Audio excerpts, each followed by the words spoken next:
السلام علیکم پیارے دوستو، زلفی نالج لینڈ میں خوش آمدید۔ سلطان صلاح الدین ایوبی رحمۃ اللہ علیہ۔ باربک نے شور کی آوازیں سن کر کئی بار دروازہ کھولا تھا، مگر اس کے لیے فرار کا کوئی راستہ باقی نہیں رہا تھا۔ مجبور ہو کر اس نے دروازہ اندر سے بند کر لیا تھا۔ پھر جب آخری فدائی بھی تہہ تیغ ہو گیا تو صلاح الدین کے حکم پر اس کے سپاہیوں نے دروازہ توڑ دیا۔ وزیر اعظم مصر اندر داخل ہوا تو باربک اپنے تخت پر خاموش بیٹھا تھا اور اس کے ہاتھ میں ایک بلوریں جام تھا۔ یہ تخت کسی عظیم الشان بادشاہ کا تخت معلوم ہوتا تھا۔ صلاح الدین قریب پہنچا تو باربک اسے دیکھ کر مسکرایا اور اس نے پورا جام ایک ہی گھونٹ میں حلق سے اتار لیا۔ پھر خالی جام فرش پر پھینکتے ہوئے انتہائی نفرت آمیز لہجے میں ابو جعفر اور علی ناصری کو مخاطب کر کے بولا، تم نے اپنے مرشد سے بے وفائی کی ہے اور اس کی سزا مسلسل آگ ہے۔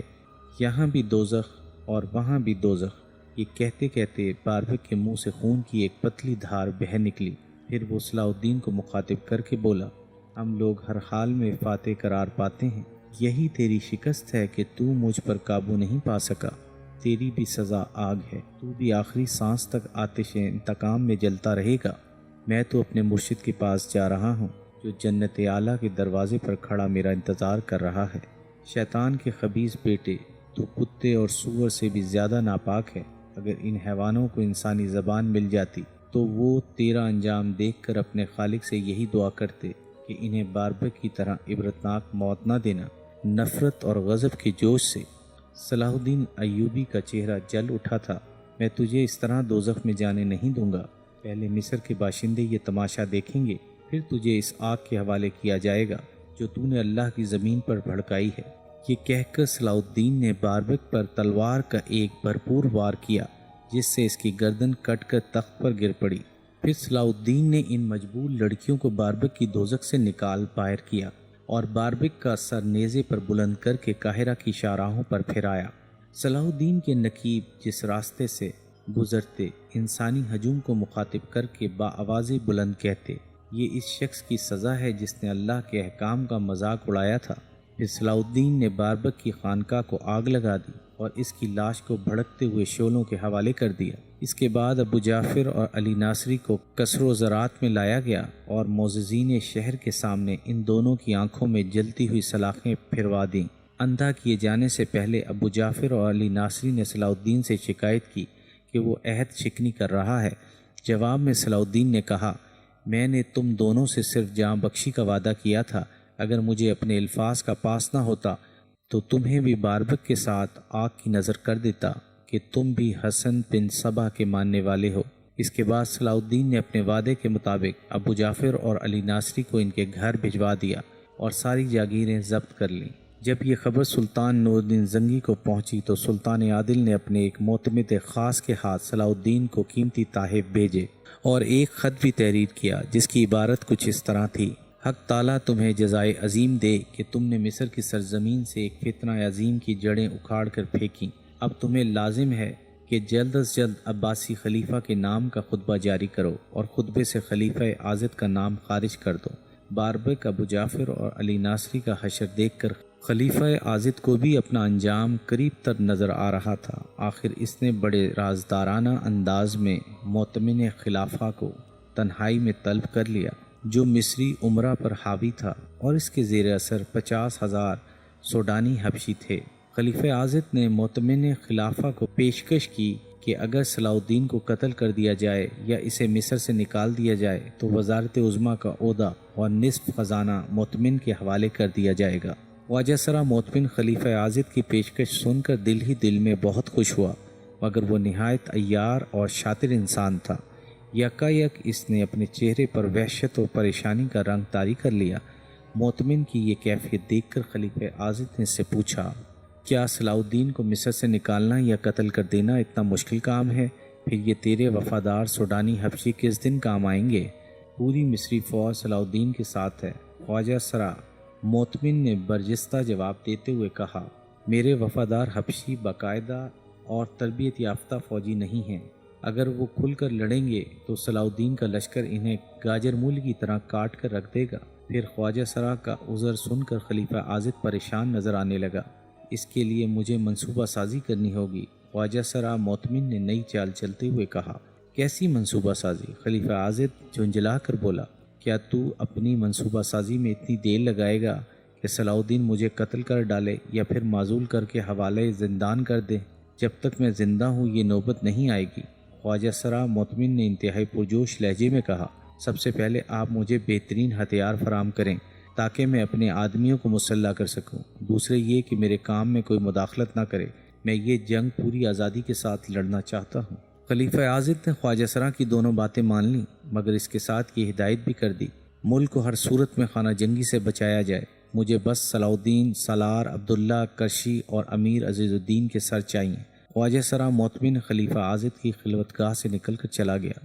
یہ اس کے لیے سب سے زیادہ سرشاری کا دن تھا۔ وہ کھلی آنکھوں سے ایک عجیب خواب دیکھ رہا تھا، پہلے صلاح الدین کا قتل اور تخت و زرات، پھر خلیفہ عاضد کا قتل اور تخت خلافت۔ خواجہ سرا مؤتمن نے جی بھر کے شراب پی تھی اور وہ اس کے نشے میں آسمان پر اڑ رہا تھا۔ رات بھر میں اس نے بہت سے خواب دیکھ ڈالے۔ پھر دوسرے دن اس نے اپنے نائب زناری کو تنہائی میں طلب کیا اور انتہائی غضبناک لہجے میں کہا، اب وقت آ گیا ہے کہ ہم لوگ صلاح الدین سے اپنی توہین اور بے عزتی کا انتقام لیں اور اس فتنہ گر کی جڑیں کھود ڈالیں۔ دراصل واقعہ یہ تھا کہ صلاح الدین اور اس کے چچا اسد الدین شیرکو سے پہلے مصر کا ہر وزیر اعظم خواجہ سرا مؤتمن کو رام کرنے کے لیے بڑی بڑی رشوتیں دیا کرتا تھا، اور اس کی بنیادی وجہ یہ تھی کہ خواجہ سرا مؤتمن کا تعلق براہ راست خلیفہ عاضد سے تھا۔ 50,000 سوڈانی حبشیوں کی حمایت کے باعث خواجہ سرا مؤتمن کسی حد تک خلیفہ عاضد کے مزاج میں بھی دخیل تھا۔ جو وزیر اعظم خواجہ سرا کی بات نہ مانتا یا اسے رشوت دینے سے انکار کرتا، مؤتمن خلیفہ عاضد سے اس کی شکایت کر دیتا، نتیجتاً وہ وزیر اعظم برطرف کر دیا جاتا۔ یہی وجہ تھی کہ ہر وزیر اعظم خواجہ سرا کو خوش رکھنے کی کوشش کرتا تھا، مگر جب اسد الدین شیرکو کو وزارت عظمیٰ کے منصب پر فائز ہوا تو خواجہ سرا مؤتمن اس کے پاس پہنچا اور نئے وزیر اعظم پر روب ڈالنے کے انداز میں کہا، اگر میں تم سے خوش ہوں تو خلیفۃ المسلمین بھی خوش ہیں، اور اگر میں تم سے ناراض ہوں تو خلیفۃ المسلمین بھی خفا۔ در پردہ یہ ایک دھمکی تھی کہ وزارت عظمیٰ کا عہدہ صرف خواجہ سرا مؤتمن کی خوشنودی پر قائم ہے۔ اسد الدین شیرکو ایک غیرت مند اور جانباز سالار تھا۔ اس نے خواجہ سرا مؤتمن کی تنبیہ کو ایک دیوانے کی بڑھ سمجھا اور اسے انتہائی بے عزت کر کے اپنے کمرے سے نکالتے ہوئے کہا، میں تجھ نامراد کا چہرہ بھی دیکھنا نہیں چاہتا، آئندہ کسر و زرات کا رخ نہ کرنا، اور اگر کبھی محل میں آمنا سامنا ہو جائے تو فوراً اپنا راستہ بدل لینا، ورنہ تجھ پر قصر شاہی کے دروازے ہمیشہ کے لیے بند ہو جائیں گے۔ اسد الدین شیرکو کا حکم سن کر خواجہ سرا مؤتمن خلیفہ عاضد کی خدمت میں پہنچا اور رو رو کر فریاد کرنے لگا۔ خلیفہ عاضد نے اسے صاف صاف جواب دے دیا، میں اتنی سی بات پر وزیر اعظم تبدیل نہیں کر سکتا۔ اسد الدین شیرکو نے ایک ہی دن میں خواجہ سرا مؤتمن کا سارا زور توڑ دیا تھا۔ یہ خواجہ سرا مؤتمن کی خوش قسمتی تھی کہ اسد الدین شیرکو 2 مہینے بعد ہی وفات پا گیا۔ وزیر اعظم مصر کی موت پر خواجہ سرا مؤتمن اور اس کے حامی سوڈانی حبشیوں میں ایک عظیم الشان جشن منایا گیا۔ مٹھائیاں تقسیم کی گئیں اور شراب اس طرح استعمال کی گئی جیسے کوئی پیاسا پانی پیتا ہے۔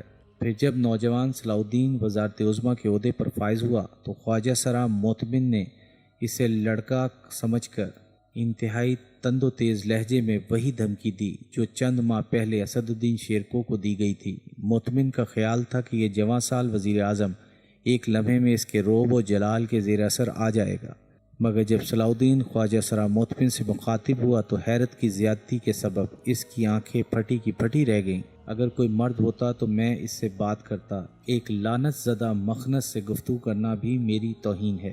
صلاح الدین دوسرا وزیر اعظم تھا جس نے خواجہ سرا کے منہ پر اس کی حیثیت بیان کی تھی۔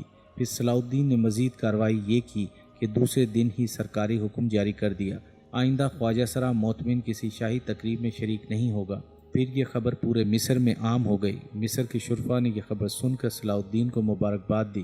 خدا کا شکر ہے کہ اس نے آپ کے ذریعے ہمیں اس لعنت زدہ انسان سے نجات دلائی۔ اسی دن سے خواجہ سرا مؤتمن کے دل میں صلاح الدین کے خلاف آتش انتقام پوری شدت کے ساتھ بھڑک رہی تھی، اور آج جب خود خلیفہ عاضد نے صلاح الدین کے قتل کا حکم جاری کیا تو خواجہ سرا کے دل کی مراد پوری ہو گئی، اور اس نے اپنے نائب زناری سے مشورے شروع کر دیے کہ صلاح الدین کو کس طرح راستے سے ہٹایا جا سکتا ہے۔ ایپیسوڈ 54 اختتام پذیر ہوئی۔